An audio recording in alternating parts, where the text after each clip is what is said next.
have Framework 7 funding to look at a range of different drug types, to develop more systematic signal detection, to improve the drug exposure information we have in the database, particularly for drugs that are not for chronic diseases like epilepsy that are particularly well recorded.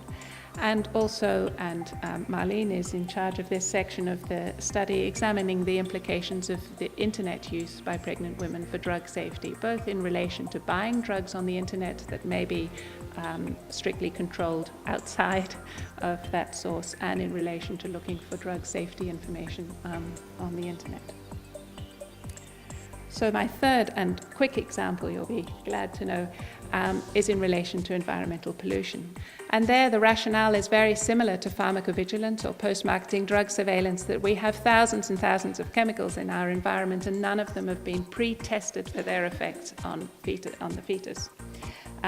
Neither singly nor in combination. And what environmental pollution has not in common, I suppose, with drugs is that you tend to be talking about combinations of chemicals as opposed to single chemical effects. You can contrast the high-dose disaster type situations like Chernobyl or Bhopal or Seveso, or the dioxin contamination of foodstuffs in Belgium and recently in Ireland, versus the low-dose situations of the everyday air pollution that you breathe on your way home from work or at work. There are various different types of surveillance study in relation to environmental pollution. One is response to clusters that are detected in the clinicians, by clinicians and the community. And I won't talk more about that, but I'm sure you know of examples in the newspaper, etc. And one could say a lot about the response, but I won't now. Another is not to leave it, of course, to the community and to clinicians to detect clusters, but to use the surveillance system to look for clusters and then to investigate those clusters. And we do that as well, and the reports are on the website. But most importantly, really, is the proactive investigation of environmental pollutants. Any sort of cluster analysis, cluster response, or cluster detection is a really inefficient way of finding the effects of environmental pollutants. The best way is to look directly with directed studies at those sources of pollution. Probably the three areas that have come under most scrutiny in the last 10 years or so have been hazardous waste landfill sites, or indeed any landfill sites, drinking water chlorination byproducts in drinking water, and air pollutants. And 12 years ago now, we published, a group of Eurocat registries, a study of the risk of congenital anomaly in relation to distance of residents from landfill sites, showing a decreased risk as the maternal residence was further from the landfill site. And I think it's just interesting that 12 years later, we're not a lot further here. Many more studies have been done. Some have supported this effect, some haven't. Perhaps I would say more have supported it than you would expect if there was nothing in it to begin with. But what we haven't gone very far in elucidating is what chemicals or other exposures are involved and what are the routes of exposure.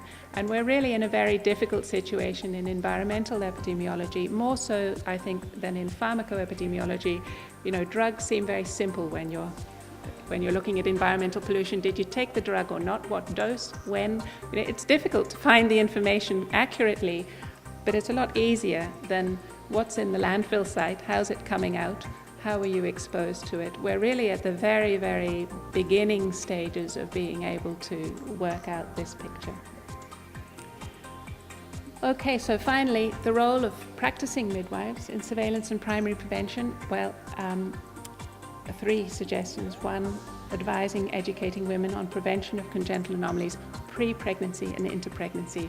And there's a real challenge there, how to get to women before pregnancy.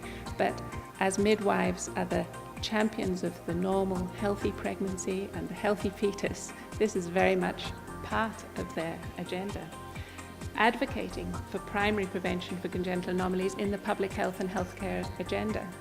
Congenital anomalies don't have a high profile in public health, and they need to be more attended to. These primary prevention issues need to move up the public health agenda.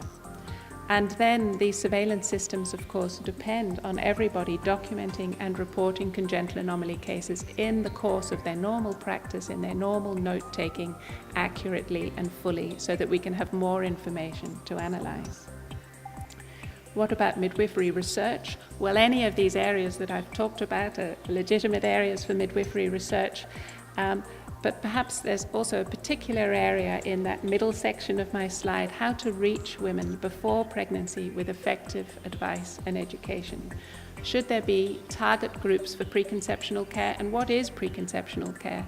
When we look at the Department of Health website, it's very narrowly defined. Preconceptional period as being from when the woman decides to become pregnant, which is, a difficult notion anyway in terms of delivering the care, and that preconceptional care should be targeted to women with medical conditions that put them at high risk or with family history of congenital anomalies. But if we only target those women, we're going to prevent very few congenital anomalies. Very few of the total cases are in those groups of women. What to do in the case of unplanned pregnancy? What's the role of the internet potentially in this? What's the role of schools in this? Who should be providing the education in the schools? What do women understand currently about the causes of congenital anomalies, the risks, how they balance the different risks they run, how they feel about their own role as custodians, I suppose, of the health of the fetus, even before pregnancy, etc. There are masses of areas for midwifery research if we're really to have an impact on the prevention of congenital anomalies. Then as well, how to balance reassurance with appropriate advice. I think it's a bit like breastfeeding and bottle feeding. On the one hand, breastfeeding is good, but on the other hand, it's okay if you bottle feed. You've got to feel good about that as well, and then you get this duality. And, similarly, with preventing congenital anomalies, you should take folic acid. But if you haven't taken it, don't worry, you'll probably have a baby who's fine, because, of course, you want people to feel good and confident about their pregnancy. That's quite right, but I'm sure there's quite an area of research into how to get that balance so that it's good for everybody involved. So in conclusion then, epidemiologic surveillance and research underpins the planning and evaluation of primary prevention. The prevention of congenital anomalies needs to start before pregnancy and include both individual and whole population approaches. Population-based registries networked at a European level provide the means to carry out epidemiologic research and surveillance prevention. And midwives have an important and perhaps underexploited, for your discussion, role in preventing congenital anomalies, both through practice and research. Thank you.